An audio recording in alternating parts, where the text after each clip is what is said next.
12세 남학생입니다. 초등학교 1학년 때부터 틱장애가 시작됐다고 하는데요. 눈을 찡긋거리고 어깨를 들썩거리면서 손목을 뒤트는 행동을 반복적으로 한다고 합니다. 놀이치료나 뇌파치료를 했음에도 호전이 나타나지 않았다고 하는데요. 어떠한 상황인지 자세히 이야기 나눠보도록 하겠습니다. 시청자님 안녕하세요. 네, 안녕하세요. 네, 가족분 상담 원하시는 건가요? 네, 저희 아이요. 네. 아드님 상담 원하시는 것 같은데요. 저희가 전문 네. 원장님 지금 바로 연결해 드릴게요. 네.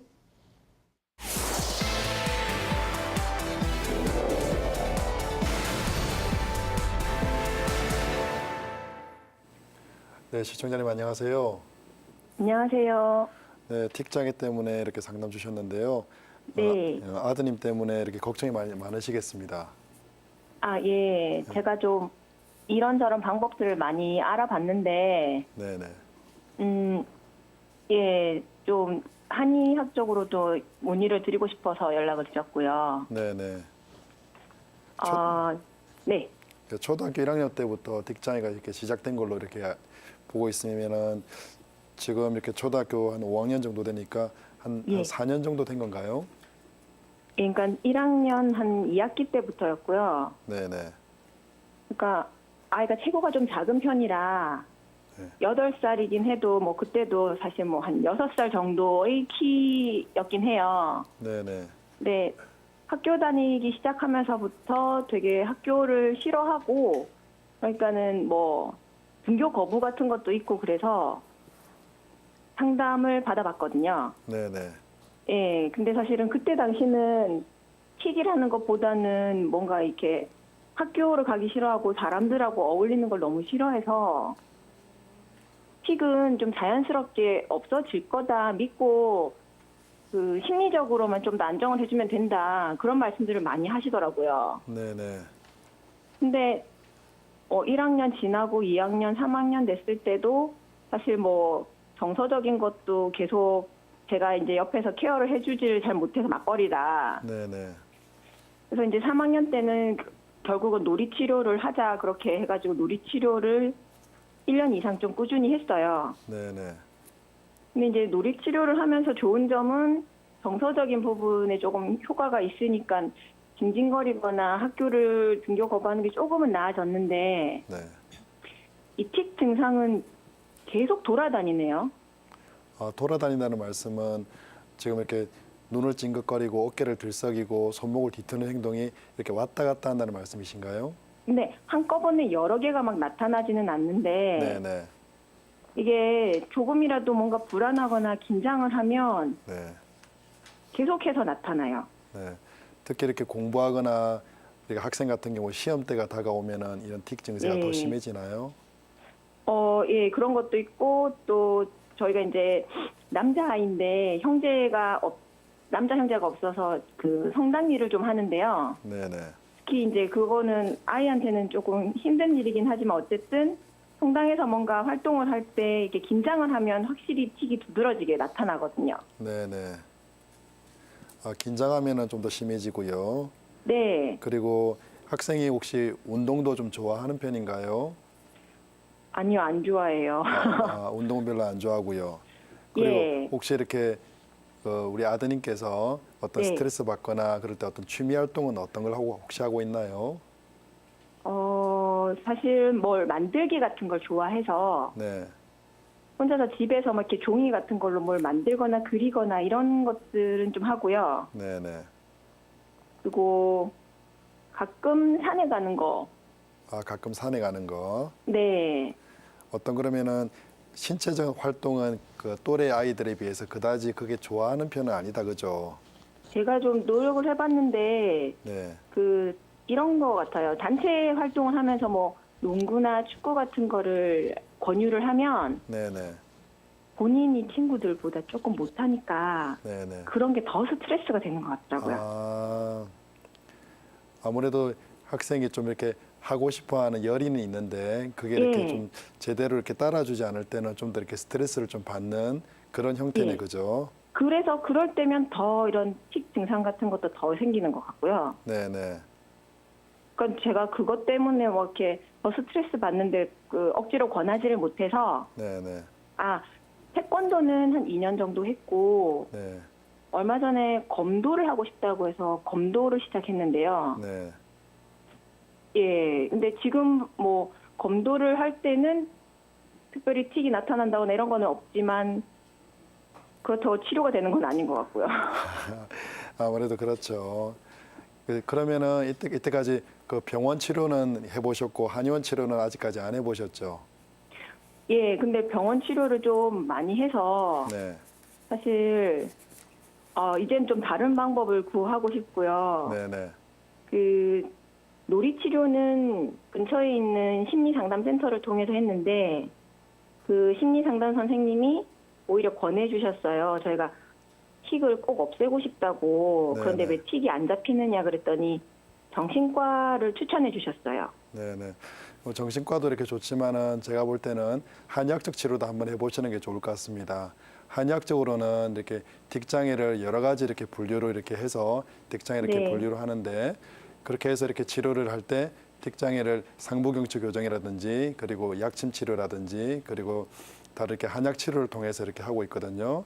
그래서 틱장애 아동을 관찰해 보면은 상부경추나 하부경추 쪽에 문제가 발생하는 경우가 굉장히 많습니다. 특히 상부경추 같은 경우는 뇌와 직접적인 관련이 있거든요. 그럼 목 말씀하시는 거죠? 그렇죠. 상부경추라는 것은 우리가 목뼈가 총 7개가 있는데요. 네. 그중에서 후두괄하고 1번, 2번 경추까지를 상부경추라고 이야기를 하고 있습니다. 그래서 네. 이렇게 목에 이렇게 자세가 바르지 않으면은 그 뇌 기능에도 이렇게 좀 이상이 이렇게 좀 생길 수 있거든요. 특히 맨 위에 이렇게 1번 경추라든지 2번 경추 같은 경우는 이렇게 회전을 크게 담당하고 있습니다. 그러면은 네. 옆에 있는 혈관이 많이 압박이 될 수가 있어요. 그렇게 많이 이렇게 압박이 되게 되면은 뇌 혈류에 이렇게 문제가 생길 수가 있거든요. 뇌 혈류에 문제가 생기면은 뇌 기능에 어떤 불균형이 생길 수가 있습니다. 그렇기 때문에 이런 상부경추를 교정을 해주면은 뇌 혈류 순환이 좀 원활하게 되겠죠. 그렇게 되면은 뇌 기능의 활성화에 도움을 줍니다. 우리가 틱장애 아동들을 관찰해 보면은 이렇게 네네. 뇌 기능이 활성도가 이렇게 높은 쪽에 있고 활성도가 낮은 쪽이 있거든요. 어머니 이렇게 좌뇌, 우뇌에 대해서 이렇게 뭐 좌뇌는 뭐 언어뇌, 우뇌는 이미지뇌 이런 얘기를 한번 들어보셨을 텐데 네네. 정상적인 사람들 같은 경우는 이런 이렇게 좌뇌, 우뇌의 그런 발달 정도가 그다지 큰 차이가 없어요. 그런데 네. 그 틱장애 아동들 같은 경우는 이런 이렇게 발달 정도가 좀 차이가 좀 많이 나거든요. 심할 경우는 한 80%까지 차이가 나는 경우가 있습니다. 이런 차이로 인해서 어떤 학습의 능력에 혹은 운동력 능력이 한쪽으로 이렇게 좀 치우친다든지 신체의 이렇게 발달이 한쪽으로 이렇게 발달이 되고 한쪽은 발달이 더딘다든지 이런 증상이 나타날 수가 있어요. 그렇기 때문에 상부경추 교정을 통해서 이런 것을 개선할 수 있고요. 그리고 그러면 네. 저희 아이를 이렇게 뭐 엑스레이를 찍거나 그렇게 하는 건가요? 뭐 엑스레이를 찍어서 상부경추 이렇게 모습을 이렇게 관찰을 이렇게 하고요. 그리고 뭐 한의사가 그 손으로 상부경추가 어떻게 이렇게 틀어졌는지 그것을 이렇게 관찰할 수도 있습니다. 그리고 네. 또 그 한약 치료를 통해서 이걸 또 고칠 수가 있는데요. 한약 치료는 아이의 체질이 열이 많은 체질일 수 있고요. 그리고 네. 근육의 긴장도가 이렇게 높은 체질일 수 있습니다. 그리고 네. 열이 많은 체질 같은 경우는 열을 낮추는 치료를 이렇게 청열 해독의 방법을 써서 열을 낮춰서 그 심장에 있는 혈분에 이렇게 열을 낮춰가지고 뇌 기능의 활성도를 이렇게 높이는 치료를 하게 되고요. 근육의 네. 긴장도가 이렇게 높아져가지고 근육이 많이 긴장하는 타입 같은 경우는 그 가미완지라고 해서 단맛을 써서 단맛의 당약을 써가지고 근육에 좀 더 부드럽게 풀어서 긴장도를 낮추는 치료법을 쓰고 있습니다. 그리고 또 약침 치료를 또 할 수가 있는데요. 우리가 네. 한의학적으로 이렇게 뇌 기능은 신장 기능에 이렇게 허세와도 이렇게 많이 관련이 있습니다.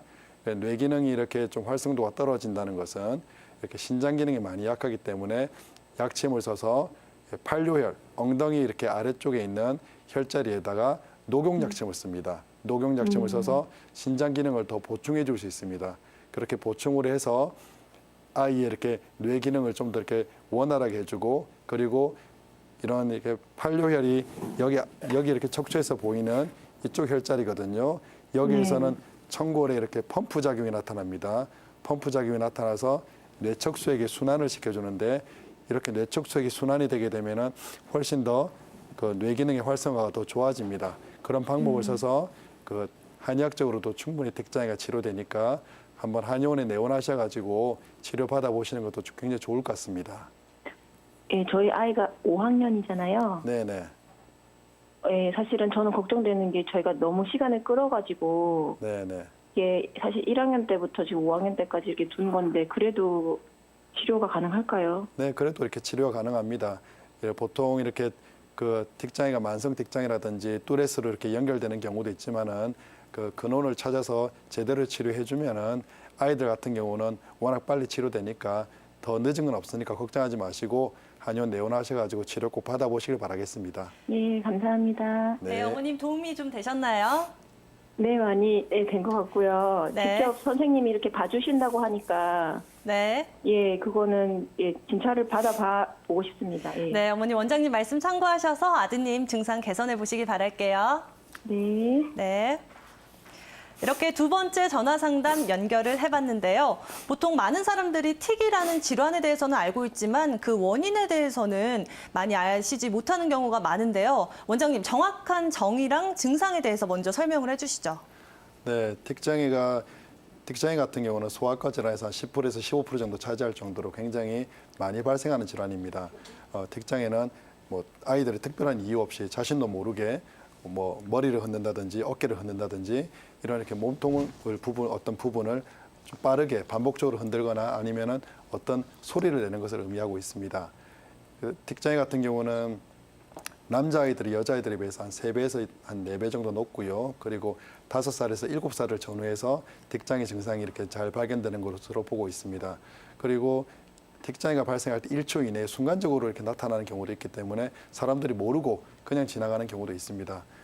틱장애는 그 종류는 크게 두 종류가 있습니다. 하나는 운동틱, 근육틱이라고 이야기를 하고요. 그리고 음성틱이라고 이야기를 하는데 운동틱 같은 경우는 뭐 눈을 찡그린다든지 그리고 머리를 흔든다든지 어깨를 으쓱한다든지 뭐 이런 동작이 이렇게 운동틱 혹은 근육틱이라고 이야기하고요. 이런 단순한 동작을 단순 운동틱이라고 이야기합니다. 그리고 좀 더 이렇게 복잡해지는 양상으로 나타날 때는 복합 운동틱이라고 이야기하는데요. 복합 운동틱은 갑자기 이렇게 다른 사람을 때린다든지 자신을 때린다든지 아니면은 뭐 제자리에서 뛴다든지 아니면은 척추를 갑자기 뒤로 젖힌다든지 어깨를 흔든다든지 이런 복잡한 양상이 이렇게 나타나는 틱장애를 의미합니다. 그리고 음성틱이라고도 음성틱이 있는데요. 음성틱 같은 경우는 소리를 낸다든지 킁킁 소리를 낸다든지 입술과 혀를 사용해서 빠는 소리를 낸다든지 하는 등의 이렇게 소리를 내는 것이고요. 그리고 좀 더 이렇게 복잡한 양상의 음성틱을 복합 음성틱이라고 이야기하는데요. 복합 음성틱 같은 경우는 좀 진단이 약간 어렵습니다. 진단이 어려운데 뭐 욕설을 한다든지 아니면 아무 의미 없이 다른 사람이 이야기를 반복적으로 계속 이렇게 따라한다든지 뭐 하는 이런 양상들을 이렇게 보일 때 복합 음성틱이라고 이야기합니다.